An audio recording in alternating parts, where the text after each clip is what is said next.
दोस्तों मेरा नाम है शोभित और आप देख रहे हैं MS व्लॉगर यूट्यूब चैनल। दोस्तों आज की इस वीडियो में मैं आपके साथ शेयर करूंगा अपना एक्सपीरियंस साल 2015 में जब मैं यमुनोत्री ट्रिप पर गया था। अगर आपको MS व्लॉगर यूट्यूब चैनल की वीडियोस अच्छी लगती हैं तो इस वीडियो को भी पूरा जरूर देखिएगा। बहुत ही इंटरेस्टिंग हमारी स्टोरी थी जब 2015 में हम यमुनोत्री गए थे। आने वाले समय में मैं आपको अपना गंगोत्री, केदारनाथ और बद्रीनाथ ट्रिप का भी एक्सपीरियंस आपके साथ शेयर करूंगा। बहुत ही शानदार एक्सपीरियंस रहा हमारा, इसलिए वीडियो को अंत तक देखिएगा जरूर, स्टोरी को पूरा जरूर सुनिएगा।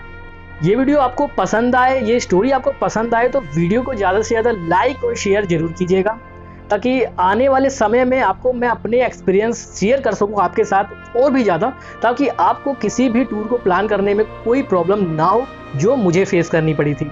तो ये बात है साल 2015 की। साल 2015 में सावन शिवरात्रि शायद 12 अगस्त की हुई थी। तो हम 7 या 8 अगस्त में नाइट में यमुनोत्री धाम के लिए बेसिकली निकल पड़े थे। लेकिन सच बात यह है कि हमारा कोई प्लान नहीं था यमुनोत्री धाम जाने का। हमने प्लान बनाया था कि हम हरिद्वार ऋषिकेश जाएंगे, कुछ दिन हरिद्वार ऋषिकेश में रहेंगे और फिर वहाँ से जल लेकर वापस अपने सिटी आ जाएंगे। तो 7 या 8 अगस्त की रात को हम लोग 5 फ्रेंड मेरठ से रवाना हुए थे, जिसमें हमारे पास 2 बाइक्स थी और एक स्कूटी थी। मैं और मेरा फ्रेंड एक स्कूटी पर चल रहे थे, एक बाइक पर एक फ्रेंड था और एक बाइक पर 2 फ्रेंड्स मेरे चल रहे थे। मेरठ से हम रवाना हुए रात को करीब 9 बजे और मेरठ से मुजफ्फरनगर की ओर हमने सोचा कि पहला स्टे हम मुजफ्फरनगर करेंगे। लेकिन मोदीपुरम टोल प्लाजा पार करने के बाद ही मेरे साथ बैठे मेरे फ्रेंड की तबीयत थोड़ा सा खराब होने लगी। तो सावन के महीने में शिवरात्रि के आसपास आप लोग सभी लोग जानते होंगे कि पूरा NH-58 दिल्ली से हरिद्वार जाने वाला पूरा हाईवे कांवड़ियों के नाम हो जाता है। जगह जगह बहुत बड़े बड़े शिविर लगा दिए जाते हैं। तो ऐसे ही एक शिविर में एक ढाबे के पास में हम लोगों ने सोचा कि जब तक मेरे फ्रेंड की तबीयत ठीक होती है तो थोड़ा आराम कर लेते हैं। लेकिन फ्रेंड की तबीयत कुछ ज़्यादा ही ख़राब हो गई, वोमिटिंग उनको होने लगी। तो हमने सोचा कि चलिए कुछ समय यहाँ पर स्टे कर लेते हैं। रात के 2 बज गए थे हमें मोदीपुरम में ही। रात के 2 बजे जब दोस्त की तबीयत ठीक हुई तो हम रवाना हो गए हरिद्वार के लिए। रुड़की पहुंचने से पहले ही पुलिस वालों ने पूरा का पूरा रूट डाइवर्ट किया हुआ था। रुड़की में एंट्री नहीं थी और किसी दूसरे रास्ते से हमें निकलना था। बट जैसे तैसे हम निकले और देवबंद होते हुए हम रुड़की के एंड पॉइंट पर पहुंच गए जहां से हरिद्वार हमें जाना था। लेकिन पूरी तरह से रात में हमारा प्रोग्राम चेंज हो गया। हम हरिद्वार नहीं गए, हम रुड़की से देहरादून की ओर चल पड़े। रुड़की से देहरादून की दूरी करीब 70 किलोमीटर थी और 70 किलोमीटर के लिए हम अपनी बाइक स्कूटी लेकर दौड़ पड़े। लेकिन कुछ ही दूरी पर चल पाए थे कि झमाझम बहुत तेज बारिश होने लगी। उस वक्त हमारे पास रेनकोट वगैरह कुछ भी नहीं था, भीगने के सिवा हमारे पास कोई ऑप्शन नहीं था। जैसे तैसे हमने अपने बैग्स को कवर किया ताकि हमारा सामान ना भीगे और चल पड़े छुटमलपुर देहरादून की ओर। छुटमलपुर पहुंचने के बाद थोड़ी बारिश स्लो हुई और हम देहरादून की ओर निकल पड़े। पूरी तरह से भीगे हुए थे। देहरादून में भी हमने कहीं स्टे नहीं किया, सीधे मसूरी की ओर रवाना हो गए। मसूरी जैसे तैसे पहुंचे भीगते हुए और मसूरी पहुंचने के बाद सबसे पहले हमने होटल लेने की सोची और होटल लिया हमने गाना रेजिडेंसी में, जो लाइब्रेरी चौक से थोड़ी ही दूरी पर स्थित है। बेसमेंट में लगभग वो होटल है और बहुत ज़्यादा महंगा हमें वो होटल नहीं पड़ा था। हमें वो 600 या 700 रुपये में ही होटल पड़ गया था। सावन के मंथ में मसूरी में होटल्स के चार्जेस भी काफ़ी हद तक कम हो जाते हैं, तो 600 या 700 के अराउंड ही हमें वो रूम पड़ गया था। उस दिन हमने वहाँ पर स्टे किया। शाम को माल रोड घूमने गए और कंपनी गार्डन हम लोग घूमने गए थे। बहुत अच्छा एक्सपीरियंस रहा उस दिन का हमारा। भीगे हुए थे, भीगने के बाद काफ़ी ठंड महसूस भी कर रहे थे, लेकिन रूम में काफ़ी रिलैक्स किया हमने। नाइट स्टे मसूरी में ही किया। उसके बाद नेक्स्ट डे हमने प्रोग्राम बनाया था कि हम केम्प्टी फॉल घूमने जाएंगे और उसी दिन वापस हरिद्वार आने का हमने डिसाइड किया था। लेकिन नेक्स्ट डे जब हम केम्प्टी फॉल घूमने गए तो हमने वहाँ पर डिसाइड किया चलिए अब यहाँ पर नहा लिया जाए। केम्प्टी फॉल में भी दो ऑप्शन हमारे पास होते हैं कि या तो हम मेन केम्प्टी फॉल नीचे की तरफ जा सकते हैं जिसके लिए पैदल सीढ़ी का भी रास्ता है और रोपवे का भी रास्ता है। एक दूसरा ऑप्शन होता है कि हम ऊपर की तरफ चलें, तो जहाँ से केम्प्टी फॉल स्टार्ट होता है उस ओर चलेंगे तो ज़्यादा फ्रेश वाटर हमें देखने के लिए मिलेगा। हम नीचे ना जाकर हम ऊपर की साइड उस साल गए थे और वहाँ पर काफ़ी देर 1 या 1.5 घंटा हमने केम्प्टी फॉल में एंजॉय किया। केम्प्टी फॉल में नहाने के बाद एंजॉय करने के बाद हम बाहर आए। बाहर जब हमने आकर देखा तो केम्प्टी फॉल पर एक बोर्ड लगा हुआ था जहाँ पर लिखा हुआ था यमुनोत्री 150 किलोमीटर। उस बोर्ड को देखने के बाद सारे दोस्तों का दिमाग ठनक गया और हमने डिसाइड किया कि क्यों ना यमुनोत्री घूमने जाया जाए। 5 हम दोस्त थे, पांचों दोस्तों ने एक ही फैसला लिया कि अब हम यमुनोत्री जाने वाले हैं। हम हरिद्वार अभी नहीं जाएंगे, हम यमुनोत्री जाएंगे और यमुनोत्री से ऋषिकेश आएंगे, ये हमने डिसाइड किया। और उसी दिन सारा सामान लेकर हम अपनी स्कूटी और बाइक लेकर निकल पड़े। उस समय हो रहा था करीब 11:30 या 12 बजे का वक्त था। यमुनोत्री की ओर हम लोग निकल पड़े थे। रास्ते में एक टी पॉइंट पड़ा जहां हमने थोड़ी देर रुकने का ठाना कि कुछ चाय नाश्ता यहाँ पर कर लेते हैं, जो भी हमें थोड़ा बहुत अपने लिए स्नैक्स खरीदने हैं वो खरीद लेते हैं, उसके बाद हम आगे रवाना हो जाएंगे। 10 या 15 मिनट का हमने स्टे लिया और तुरंत वहां से यमुनोत्री की ओर रवाना हो गए। करीब 30 या 35 किलोमीटर चलने के बाद हम लोग एक रेस्टोरेंट या कह लीजिए छोटे से ढाबे पर पहुंचे जहां हमने सोचा कि कुछ लंच कर लिया जाए। पांचों दोस्त तीनों बाइक लेकर वहां पहुंच गए। एक फ्रेंड अकेला बाइक पर था। उसने अचानक से हमसे कहा कि मेरा बैग कहाँ है। तो सब के मुंह पर मानो ताला लग गया। सब ने यही जवाब दिया कि भाई आपका बैग आपके पास होगा, हमारे पास नहीं है। तब उसको याद आया कि जहां टी पॉइंट पर हमने 10 मिनट के लिए वेट किया था उसका बैग वहीं रह गया था। तो वो लड़का और एक और फ्रेंड वो लोग वापस बाइक से उसी टी पॉइंट पर गए जो करीब वहां से 30 या 35 किलोमीटर की दूरी पर था। और हम 3 दोस्तों ने ठाना कि हम इसी ढाबे पर वेट करेंगे और लंच कर लेंगे। तब तक हम तीनों लोगों ने लंच किया, वहाँ पर काफ़ी आसपास की जगहों पर घूमे, सेल्फी ली, फोटोग्राफी की, वीडियोग्राफी की और करीब 1.5 से 2 घंटा बीत गया। 1.5 से करीब 1 घंटा बाद उन दोनों फ्रेंड्स की कॉल आई कि क्या अभी भी यमुनोत्री जाने का प्लान है या वापस मसूरी की ओर चल पड़े। तो हमने फ़ोन पर उनको यही जवाब दिया कि भाई हम तीनों तो यमुनोत्री जाने वाले हैं, अगर तुम दोनों का इंटरेस्ट नहीं है तो तुम दोनों वापस चले जाओ। उसके बाद कॉल कट हो गई। हमें पता था कि वो दोनों वापस हमारे पास ही आने वाले हैं। 1 घंटे बाद वो लोग वापस आए। इस तरह से करीब 2 घंटे का समय बर्बाद हो गया था। उन लोगों ने आकर भी वहाँ पर लंच किया और करीब शाम के 3 या 3:30 4 के अराउंड वहाँ पर ही बज गए थे। उसके बाद जैसे ही लंच करने के बाद हम लोग आगे निकले तो महज 200 मीटर की दूरी पर दोस्त की बाइक में पंक्चर हो गया। पंक्चर भी ऐसी जगह हुआ जहां से पंक्चर वाले की शॉप महज 50 कदम की दूरी पर थी। ये फॉर्चुनेट था हमारे लिए कि बहुत करीब पंक्चर हुआ, जहां पंक्चर वाले की शॉप भी पास में थी। तुरंत पंक्चर लगवाया, पंक्चर वाले ने 50 रुपये लिया और करीब हमारा आधे घंटे से ज़्यादा और भी वहाँ पर वेस्ट हो गया। उसके बाद हमने ठाना कि अब हमें नहीं रुकना है, बहुत तेज़ी से यमुनोत्री की ओर चल पड़ना है और हमने बाइक स्टार्ट की और बहुत तेज़ी से यमुनोत्री की ओर चल पड़े। हमें था कि जल्द से जल्द रात होने से पहले हम कैसे भी यमुनोत्री पहुँच जाएं। फाइनली 5 बजे के करीब हम बड़कोट पहुँचे। बड़कोट पहुँचने के बाद 2 रास्ते अलग अलग थे। एक रास्ता गंगोत्री की तरफ जा रहा था और एक रास्ता यमुनोत्री की तरफ जा रहा था। बड़कोट से यमुनोत्री की दूरी करीब 50 से 55 किलोमीटर के अराउंड थी। बड़कोट में ही काफ़ी ज़्यादा दिन छिप चुका था। पहाड़ों में अंधेरा जल्दी होता है। 5 साढ़े 5 के करीब ही हमें अंधेरा दिखाई देने लगा। हमें लगा कि हम 55 किलोमीटर डे लाइट में नहीं पहुंच पाएंगे। कुछ आसपास के लोग भी वहां पर मौजूद थे। उन लोगों से हमने बातचीत की तो उन्होंने यही कहा कि आगे का रास्ता भी अच्छा नहीं है, मौसम खराब हो चुका है, तो आप बड़कोट ही स्टे कर लीजिए। लेकिन मन में था कि बड़कोट स्टे नहीं करना है, हमें पहुंचना है सीधा यमुनोत्री धाम। फिर भी हमने किसी की ना सुनते हुए अपनी बाइक स्टार्ट की और यमुनोत्री रोड पर यमुनोत्री की ओर चल पड़े। रास्ता बेहद खराब होता चला गया था। सड़क पर वाटरफॉल दिखाई पड़ रहे थे। सावन का महीना था। बारिश की वजह से पहाड़ों पर पानी बहुत ज़्यादा था, जिसकी वजह से छोटे मोटे पहाड़ी नाले और छोटे मोटे पहाड़ी झरने सब एक्टिवेट थे। सड़कों पर पानी आ रहा था, यमुना नदी पूरे उफान पर थी।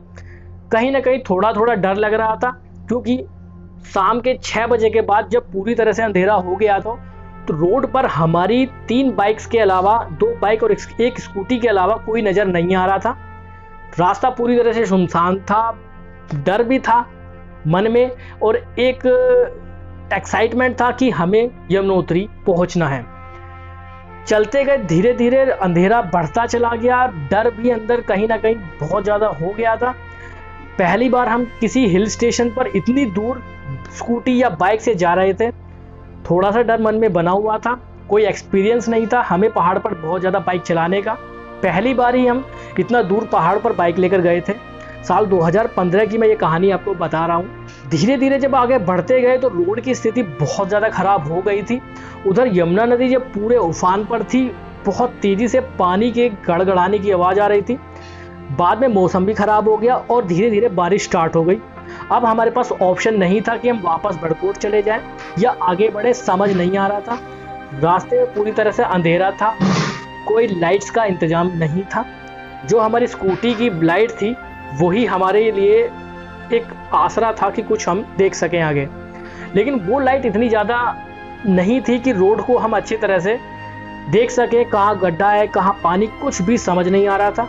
धीरे धीरे हम आगे बढ़ते गए तो हमें लगा कि सामने कुछ बाइक्स और भी चल रही हैं। करीब 4 से 5 बाइक्स की बैक लाइट, टेल लाइट हमें नजर आई। हमें लगा शायद कुछ और लड़के भी बाइक्स पर जा रहे हैं।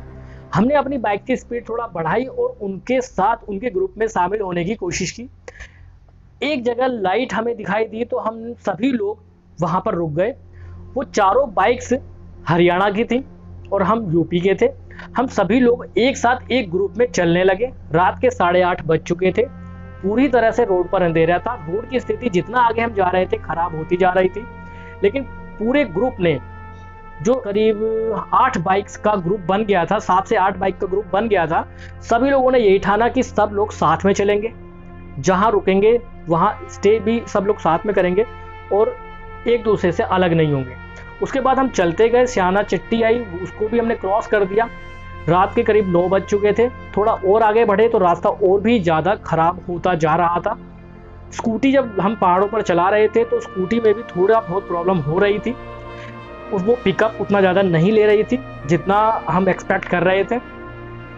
लेकिन जैसे हम राना चट्टी पहुँचे तो हमने डिसाइड किया कि अब हम इसके आगे नहीं जाएंगे, हम राना चट्टी में ही स्टे करेंगे। और जो हरियाणा के लड़के थे उन्होंने भी यही डिसाइड किया कि ठीक है, राना चट्टी में ही स्टे करना बेहतर होगा, क्योंकि आगे का रास्ता और भी ज़्यादा खराब हो सकता है जानकी चट्टी तक। राना चट्टी में हमने रूम लिया मात्र 200 रुपये में। 200 रुपये में हमें बहुत अच्छा रूम राना चट्टी के एक होटल में मिल गया। हम 5 लड़के थे तो हमने 2 रूम बुक कर दिए। वहाँ रूम्स को लेकर बहुत ज़्यादा कंपटीशन था।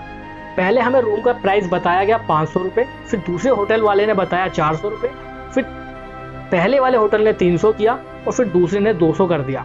तो इस तरह से कंपटीशन इतना ज़्यादा था कि हमारा होटल का प्राइस 500 से 200 पर आ गिरा। और होटल जो था, रूम जो थे बहुत ही नीट एंड क्लीन थे, अटैच बाथरूम थे, सब कुछ बहुत ज़्यादा अच्छा था रूम में। वो रूम हमने बुक कर दिया। फाइनली रात को हमने राना चट्टी में ही स्टे किया। खाने के लिए सामने एक छोटा सा ढाबा था, वहाँ पर हमें 80 रुपये में फुल डाइट सर्व की गई। खाना बेसिक खाना था, दाल चावल रोटियाँ, बहुत सिंपल सी डाइट थी और काफ़ी ज़्यादा टेस्टी था। रात को करीब 12 बजे तक हम उसी होटल में, उसी ही रेस्टोरेंट में, उसी ढाबे में बैठे रहे। वहाँ एक बाबा जी थे जिन्होंने पूरी यमुनोत्री धाम की हमें कहानी सुनाई। उन्होंने बताया कि जैसे ही धाम के कपाट बंद होते हैं तो नवंबर के बाद दिसंबर या जनवरी में बहुत ज़्यादा बर्फबारी होती है और राना चट्टी तक भी काफ़ी ज़्यादा बर्फ़ आ जाती है।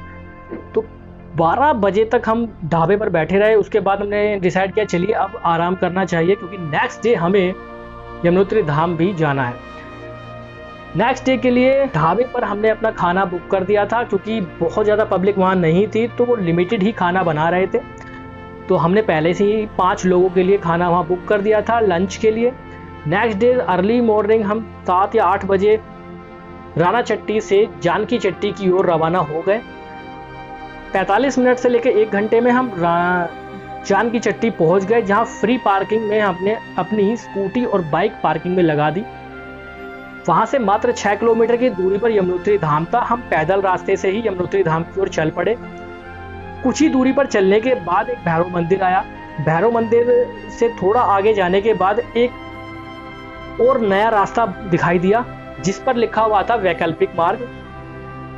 मेरे 3 दोस्त तो सीधे नए मार्ग से ही चल पड़े, लेकिन मैं और मेरा एक फ्रेंड वैकल्पिक मार्ग की ओर मुड़ गए। जो वैकल्पिक मार्ग था बहुत ही ज़्यादा खतरनाक था। उस मार्ग पर मुझे ऐसा मुझे ऐसा लग रहा था कि शायद पिछले 3 या 4 साल तक में भी यहाँ कोई नहीं आया है। रास्ते पर पेड़ पौधे लकड़ियाँ इस तरह से जमी हुई थी कि शायद ही पिछले 3-4 साल में भी कोई यहाँ पर आया होगा। ये मेरा डिसीजन बहुत गलत था, क्योंकि रास्ता बहुत ज़्यादा डेंजरस था। वहाँ जगह जगह हमें बहुत जहरीले सांप तक भी दिखाई दिए। कुछ जंगली जानवरों को देखकर मन में एक अजीब सा डर बैठ गया था। वहाँ से हमें वापस आना हमने उचित नहीं समझा, क्योंकि हम जानते थे अगर ये वैकल्पिक मार्ग है तो कहीं ना कहीं ये यमुनोत्री धाम तक जरूर जाएगा, या फिर आगे नए मार्ग से कहीं ना कहीं कनेक्ट हो जाएगा।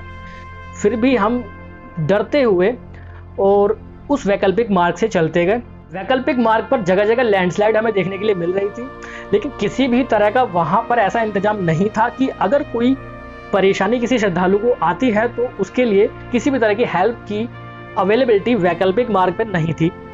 ये हमारा डिसीजन बहुत गलत था।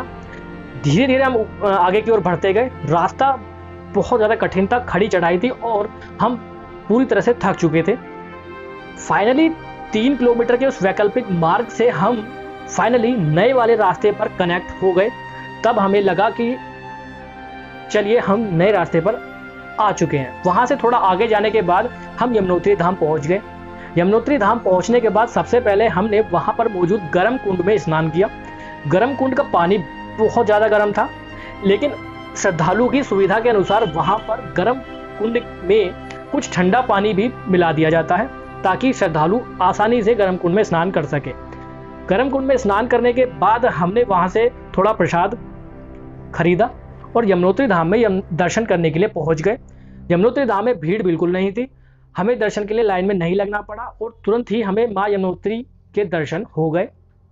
यमुनोत्री धाम में दर्शन करने के बाद हमने यमुनोत्री नदी से यमुना मैया का जल भी अपनी एक कैन में इकट्ठा किया। यमुनोत्री धाम में यमुना का बहाव बहुत ज़्यादा तेज़ था। बहुत अच्छा एक्सपीरियंस रहा हमारा यमुनोत्री धाम का, जो कि किसी भी तरह से प्लान नहीं था। यमुनोत्री धाम में हमने करीब 1 से 1.5 घंटा बिताया और वापस आते वक्त जानकी चट्टी में हमने थोड़ा सा ब्रेकफास्ट किया। वापस आते वक्त हमें महज 1 से 1.25 घंटा लगा था। जो 6 किलोमीटर की जर्नी थी उसे हमने रिटर्न होने में 1 से 1.5 घंटे या 1.25 घंटे का ही वक्त लगाया। वहाँ से अपनी बाइक उठाने के बाद वापस हम फाइनली 4 बजे तक या आई थिंक 3 बजे तक राना चट्टी अपने रूम में अपने होटल तक पहुँच गए। वहाँ हमने आने के बाद लंच किया और वापस जाने की तैयारियां करने लगे। इन सबको करते करते 4 बज चुके थे।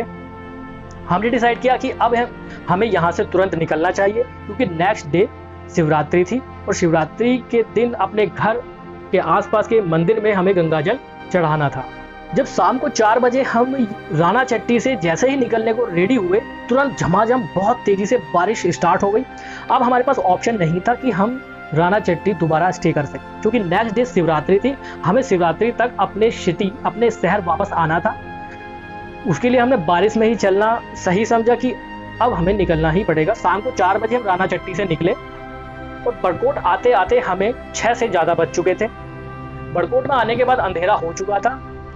हम में से 1 या 2 फ्रेंड बोल रहे थे कि बड़कोट स्टे कर लेना चाहिए, लेकिन नेक्स्ट डे शिवरात्रि होने के कारण हमें स्टे करना जरूरी नहीं समझा। रात में ही हम बड़कोट से मसूरी के लिए रवाना हो गए। बाइक हम ज़्यादा तेज नहीं चला सकते थे, क्योंकि अंधेरा बहुत ज़्यादा हो चुका था और लगातार बारिश हो रही थी। रोड पर हमारी तीनों बाइक्स के अलावा कोई भी नज़र नहीं आ रहा था। ऐसी कंडीशन में अगर हमारी बाइक्स में कोई प्रॉब्लम होती है तो हम फंस जाते। पूरी तरह से, क्योंकि आसपास किसी भी तरह की कोई मैकेनिक की शॉप या कुछ भी अवेलेबल नहीं था। करीब इस पूरी जर्नी में हमें 4 या 5 घंटे लग गए थे, जो बहुत ज़्यादा डेंजरस था। जो गलती हमने की रात में चलने वाली, मैं आप लोगों से यही कहना चाहूँगा कि आप ऐसी गलती कभी ना करें। पहाड़ों पर रात में बाइक या कार चलाना खतरनाक हो सकता है। अगर आपकी बाइक या कार में कोई प्रॉब्लम होती है तो आपको वहाँ पर रात के वक्त हेल्प नहीं मिल पाएगी और आप पूरी तरह से फंस जाएंगे। जो गलती हमने की, आप ये गलती कभी ना दोहराएं। रात को 11 या 12 बजे के करीब हम मसूरी पहुँच चुके थे। रात को 11-12 बजे के करीब लाइब्रेरी चौक पूरी तरह से खाली था, लेकिन कुछ होटल वाले एजेंट वहाँ पर घूम रहे थे, जो तुरंत हमारे पास आए और हमें रूम ऑफर करने लगे। मात्र 500 रुपये में मसूरी में हमें उस रात रूम मिल गया था, जिसमें 5 लोगों को रुकने की, 5 फ्रेंड्स को रुकने की परमिशन मिल गई थी। कुछ एक्स्ट्रा गद्दे वगैरह उन्होंने अवेलेबल करा दिए थे। उस रात हमने मसूरी में स्टे किया। हमारी लाइफ का एक ख़राब डिसीजन था कि हमने रात में बाइक राइड की। अगर रात में बाइक राइड करते हैं तो वो हमारे लिए या किसी के लिए भी बहुत डेंजरस हो सकता है। रात में मसूरी स्टे करने के बाद नेक्स्ट डे अर्ली मॉर्निंग करीब 7 या 8 बजे हम वापस हरिद्वार की ओर रवाना हो गए। देहरादून पहुंचे। देहरादून से हम हरिद्वार की ओर रुख कर चुके थे। हरिद्वार से हमने गंगा जल लिया, हर की पौड़ी पर स्नान किया और उसी दिन शाम को 5 बजे तक हम वापस मेरठ पहुंच चुके थे।